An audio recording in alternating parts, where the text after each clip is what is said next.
Hi, today we're going to talk about the Unit 1 mid-unit review and how to solve those problems so that you're ready for the test. So problem number 1, we have 4 different shapes here that we are going to work with to find the area of the parallelogram. So I'm going to just start with A. And what I notice about A is I look here at the base and I know that we're going across 1, 2, 3, 4, 5. So my length is going to be 5 right here. And my height, remember, I have to draw that in. So if I draw in a height, I know it has to be perpendicular to the base.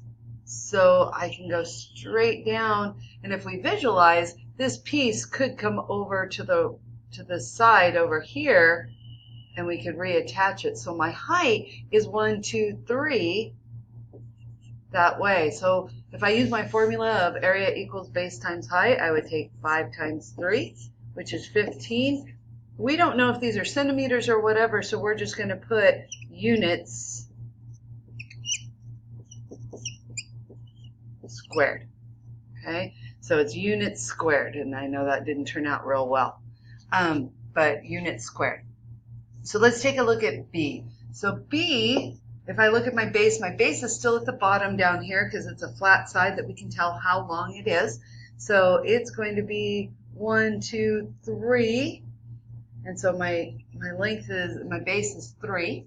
And my height this time has to come on the outside. And so that means I've got to extend this base and so that I can go straight up perpendicular to that opposite side. And that means my height is 1, 2, 3, 4, 5 long. So again, we have 3 times 5. So when we take 3 times 5, we would have 15. So 5 times 3 is 15. And again, it would be units squared. Okay, so let's take a look at C. So C, this one has perpendicular lines. It has those right angles. So all I really have to do is count over for my base that I've got 4. And my height, I have 1, 2, 3, 4 as well. And I just take 4 times 4. 4 times the 4, which is 16. And again, it would be units squared. All right, and D.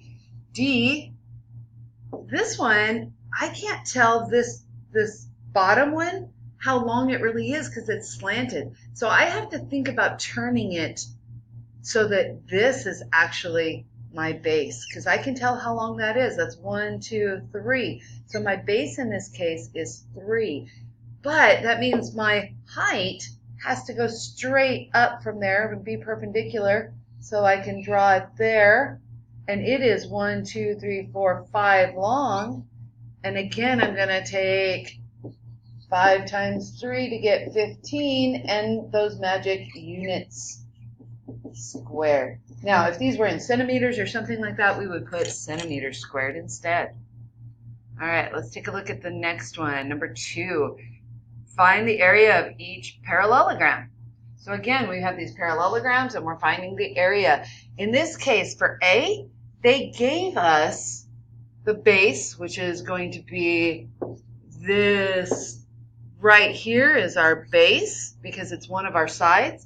And that means our height is this 4 right here. So when I take base times height, because if I could even write that down here, area equals base times height, I can plug those in and just take 9 times 4 to get 36. And this time it is centimeters, so we're going to say centimeters squared.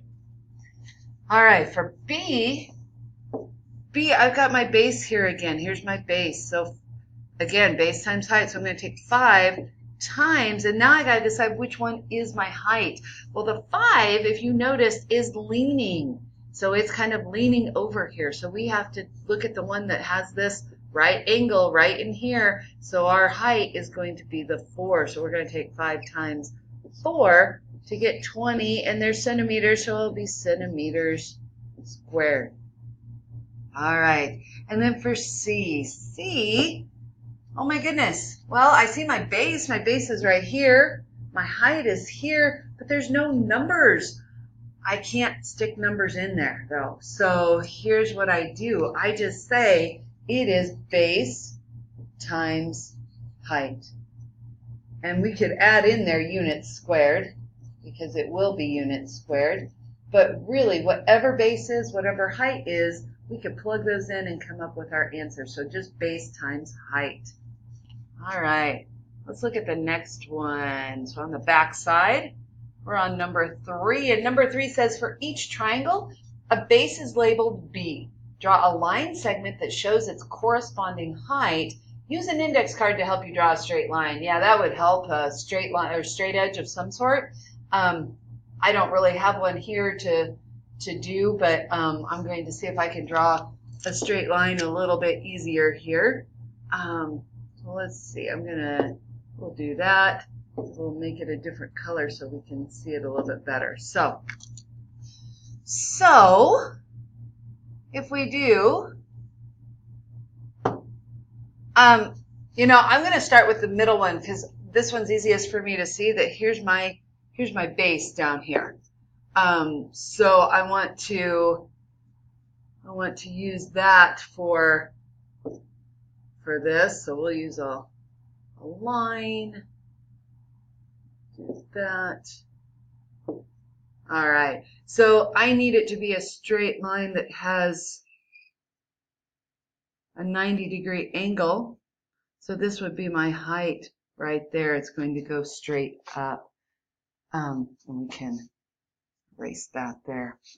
With this one, the first one, here's my base. So I have to kind of think about turning my paper, which is hard to do on this board, but I can turn my paper and then I can see that, oh, it's going to go straight up.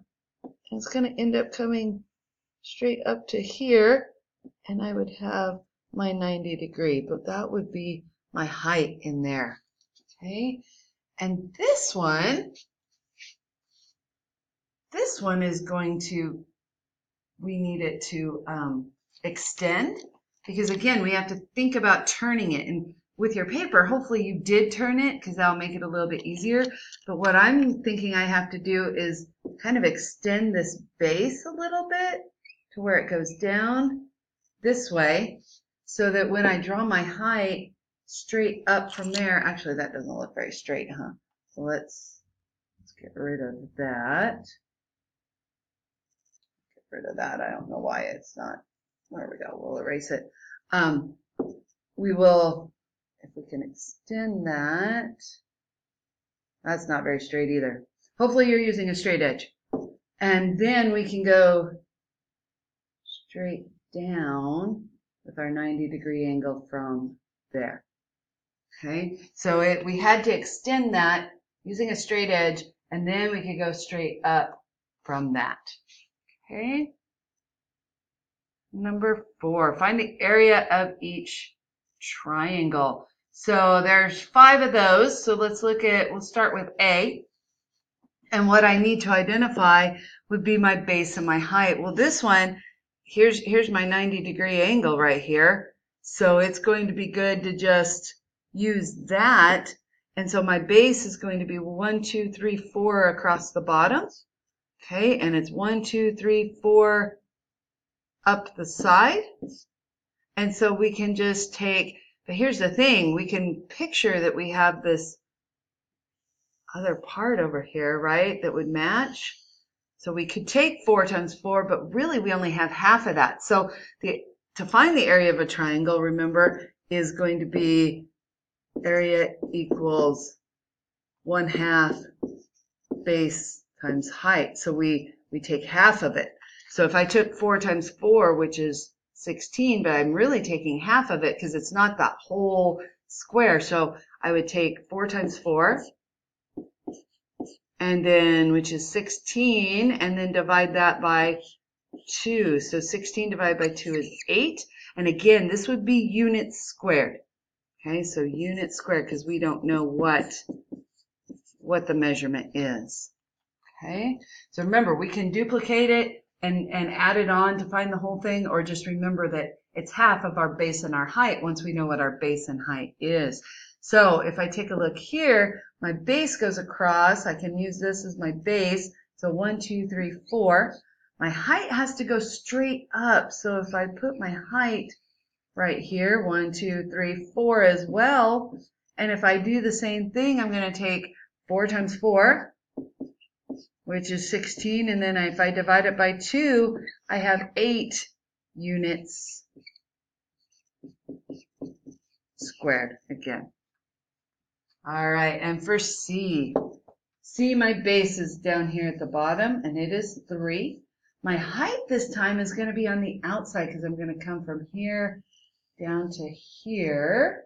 And so that means I could extend this a little bit. And so my height is going to end up being 1, 2, 3, 4, 5. And remember, we're still doing, I could make the other one to match it, but really I'm just taking 3 times 5 and then dividing that by 2. So 3 times 5 is 15, and when I take 15 and divide it by 2, I end up with 7.5, 7.5 units squared. Okay, because if I do that, 15 divided by 2, it goes in 7 times. 14, and I subtract, and I have a 1. And then remember, I can add a decimal and a 0 to bring that down. And so 2 goes into 10 5 times exactly, and we just bring that decimal up. So that's why it ends up being 7.5 units squared. All right, let's look at D. D and E. So same type of thing. Our base, I'm going to come, whoopsie, I'm not sure what happened there. Sorry about that. So our base, I'm going to look at here, and it goes across 1, 2, 3, 4. So my base is 4. My height, I've got to extend, so I've got to come from here down to here to be my height. So 1, 2, 3, 4 for that. And so I can, I remember I had to extend this to meet it, but my formula says I'm going to take the base times height, 4 times 4, which is 16, and then divide by 2, so I'm going to end up with 8 units squared. And one last one. This one, my base is down here across the bottom. So 1, 2, 3, 4, 5, 6, 7, 8 long. Okay, so my base is 8 units, and my height is going to be here, and it is 2. So I'm going to take 8 times 2, so base times height, which is 16, and then divide by 2 to get 8 units squared. Hopefully that helped you understand the review a little bit better. If you still have questions, come in and talk to your math teacher. Have a good day.